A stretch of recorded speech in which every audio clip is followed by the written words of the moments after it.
вақты үз ішін башлап жіберді. Студияда Лина Хасаншина, исәнмісіз? Мәгариф хезмәткәрләренең традицион август конференциясы нинди актуаль темалар күтәрә? 90 яшын тутыргач кеше картаюдан туктый диләр. Бу дөресме?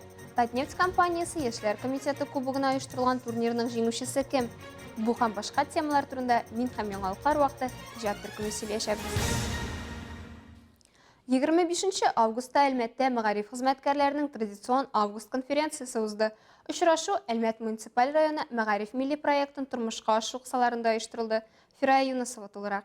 Слышу голос из прекрасного далека, голос утренний в серебряной росе. Мәктәп укучыларының сыйныфташлары һәм укытучылар белән очрашуына да нибары 7 көн калып бара. Аңа чаклы укытучылар һәм мәгариф өлкәсенең башка вәкилләре узган елга йомгак ясап, яңа уку елына бурычлар куялар. Одним из главных приоритетов остается доступность дошкольного образования. Всего в 89 дошкольных учреждениях воспитывается около 13 тысяч детей. Все дети старше 3 лет обеспечены местами в детских садах. Ирина Павловская сүзләренчә, Әлмәт районында 63 белем бирү учреждениесе эшли. Аларда 26 меңнән артык бала белем ала. Республика һәм Россия күләмендә олимпиадаларда мәктәп укучылары арасында Әлмәт районы 74 призлы урын алган. Бу инде педагогларның тырышлыгы нәтиҗәсе дигән сүз. Һәр педагогның максаты укучыларга сыйфатлы белем бирү. Педагогларның август киңәшмәсе яңа уку елына старт булып тора. Биредә мәгариф системасында алып барылачак бурычлар билгеләнелә. Бу ел ул заманча мәктәпнең цифрлы белем бирү мөхите, шулай ук үсеш ноктасы үзәге эшчәнлегеннән гыйбарәт. Үсеш ноктасы укытучылар, ата-аналар һәм балалар өчен зур табыш һәм уңыш. Заманча технологиялар дигәндә беренче чиратта дәресләр яңа эволюцион дәрәҗәгә күчте дигән сүз. Бүгенге үзгәреп торучы заманда яшәргә, эшләргә, дөньяда үз урынын табарга сәләтле, шулай ук әхлак сыйфатларына ия булган әдәпле шәхес тәрбияләү милли мәктәпләренең төп юнәлешен тәшкил итә. Конференция кысаларында нәтиҗәләр ясалды, планнар төзелде. Одним из национальных проектов является федеральный проект «Цифровая образовательная среда», направленный на создание и внедрение в образовательных организациях цифровой образовательной среды, а также обеспечение реализации цифровой трансформации системы образования. Елдагыча август киңәшмәсендә алдынгы педагогларыбызны зурлап диплом, грамоталар, рәхмәт хатлары тапшырылды. Бик зур хөрмәт йөзеннән за заслуги в образовании дигән знак бирелде. Мин шуның өчен бик зур рәхмәт. Фирая Юнусова, Айдар Кабиров, яңалыклар вакыты, Луч Әлмәт телекомпаниясе. Озын гомер кешегә нәселдән, геннардан бирелә ди галимнәр. Кеше 90 яшын тутыргач картаюдан туктый, йөзгә дә исән-сау җитә дигән фикерләр дә бар. Гасырлар аша үтеп тормышның ачысын, төшесен татыган хәлдә дә киләчәккә оптимист карашын, күңел көрлеген югалтмаган кешеләр арабызда яши. Тулырак киләсе материалда. Совет исеменнән, район исеменнән сезне тәбриклибез. Үткән бәйрәме белән. Рәшит Абдуллинны 25 августта булган 90 яшьлек юбилей белән котларга район башлыгы Тимур Нагуманов шәхсән үзе килгән иде.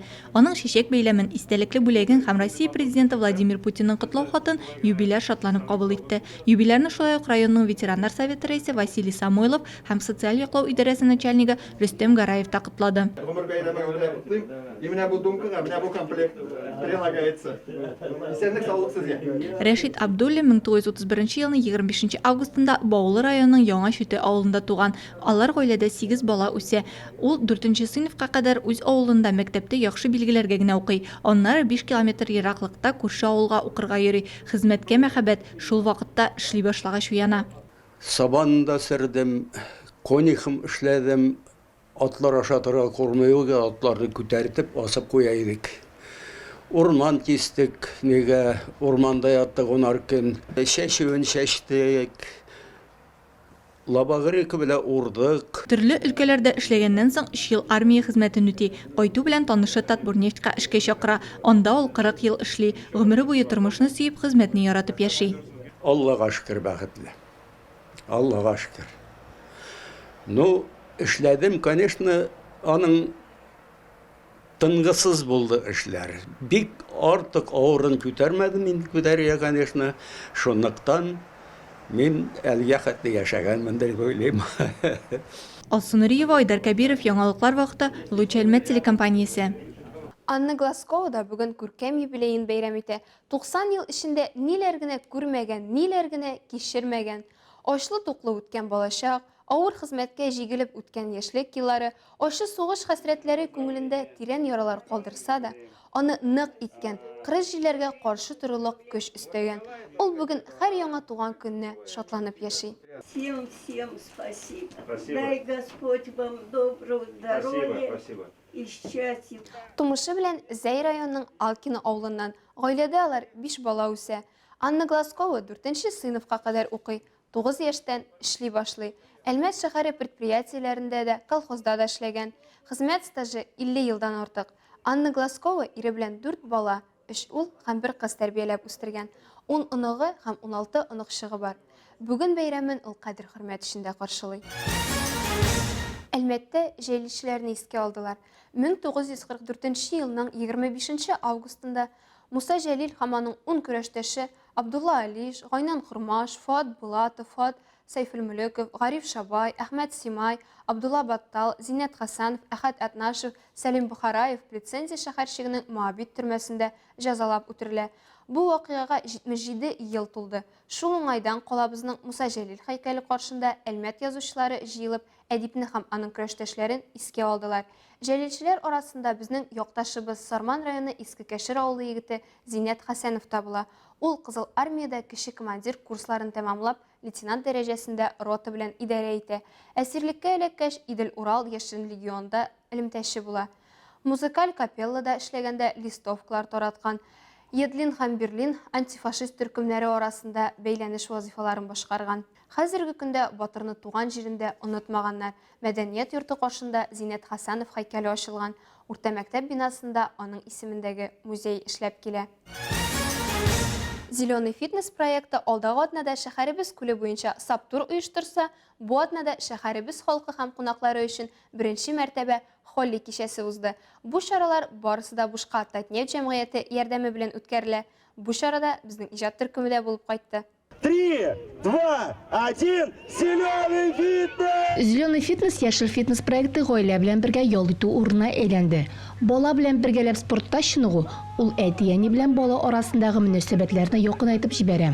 Әти белән әнигә иң беренчесе үзенә үрнәк булырга кирәк. Чөнки балалар ничек тәрбияләнә, алар бит әти бит әнигә карап тәрбияләнә.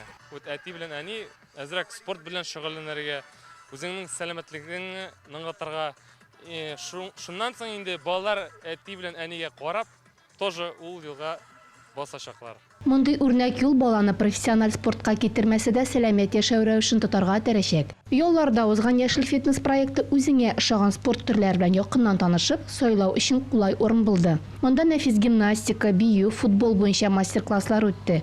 Төрле кызыклы эстафеталар узды. Балалар гына түгел, зурларның да уеннарда катнашуы чарага Сабантуйдагы сыман бәйрәм рухы өстәп торды. Нәшилдә яшеле, кызыллы, матур краскалар белән хәзер балалар бәйрәм ясаячаклар. Бу краскалар гипоаллерген һәм алар тиз юыла торган. Дискотекага старт бирелгәч, санаулы секундлар эчендә халык аллы гөлле төсләргә чумды. Шау-шу биюләр барысында катнашучылар күңелдә җәйнең матур мизгеле булып калачак. Алсамирова, Валя Байрамалова, Яңлыклар вакытлы Челмә телекомпаниясе. Спорт сәламәтлек кенә түгел, матурлык та әле ул. Организмның нык көчле булуы, гәүдә сылулыгына да, тире, тырнак, чәчләрнең торышына да тәэсир итә. Соңгысы гүзәл затларыбызның горурлыгы. Чәчләрне җәй көне тәрбияләү бигрәк тә мөһим. Шәһәр мөхитендә дә чәчләр температурының үзгәрүенә сизгер. Тиешенчә кайгыртмаганда түбән яки югары температура аларга тискәре йогынты ясый. Җәен бигрәк тә, чөнки бездә эссе, кояш активлыгы югары, шулай ук һава дымлылыгы да җитәрлек түгел. Шуңа күрә безнең чәч артык киптерүгә дучар була. Шулай проблемалар барлыкка килә. Беренче проблема чәчнең структурасы бозыла. Шулай төс үзгәре, сыну һәм икегә бүленү барлыкка килә. Баш тересенең майлылыгы арта. Ультрашәмәхә нурлар безнең чәчләргә эләккәч, беренче чиратта кератинга зыян китерә. Кератин ул шундый төзелеш аксымы. Менә бу чешуялар тиз сына башлыйлар. Алар ачыла һәм кутикула зыян күрә. Ультрашәмәхә нурлар тирәнрәк үтеп керә.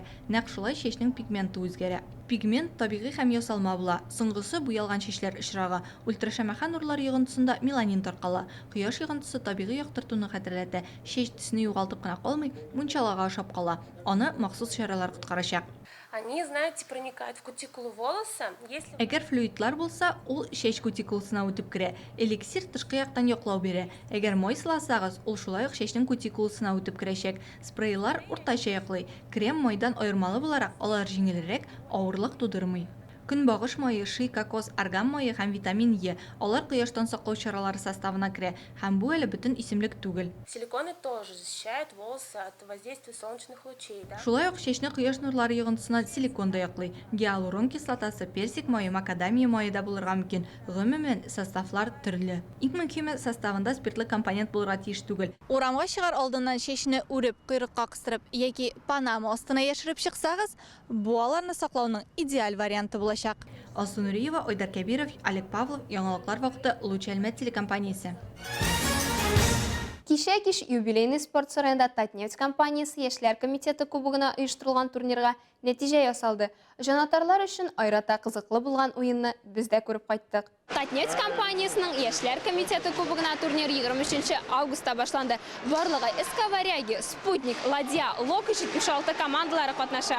Турнир кызыклы барды һәм соңгы матчка кадәр нәтиҗәне күз алып булмады. СК Варяги белән Ладьяның 4 очко, Спутник җиңгән очракта исәп тигезләшәчәк. Шуңа күрә турнирның соңгы уены хәлиткеч һәм Спутник Ладья матчының нәтиҗәсе барында урынына куячак. Шотны узак вакыт бер команда да ача алмады. 35-нче минутта гына әлмәтләр ашчылыкта уйнап һөҗүм оештырдылар.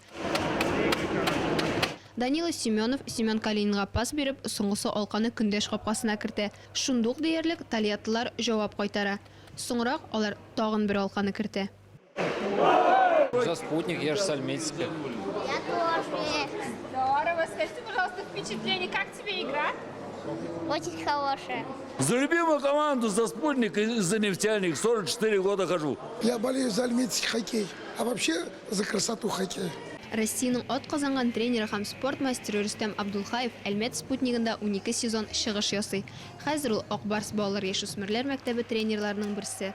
Альмет хоккейны яратам, Спутник җыным телим. Бергә 2 исәбе финал сиренасына кадәр саклана. Шулай итеп, хуҗалар 3нче урында, 2нче урында Санкт-Петербургтан СК Варяги. Турнирның төп трофее Татнефть компаниясының Яшьләр комитеты кубогы Тольяттиның Ладья командасына тапшырылды. 22-24 августта Самарда яшүсмерләр арасында грек-рим көрәше буенча Россиянең атказанган төзүчесе Игорь Найвальд истәлегенә Новая высота 2нче бөтен Россия турниры узды. Анда илнең 29 төбәгеннән грек-рим стилендә көрәшүче 300ләп спортчы катнашты.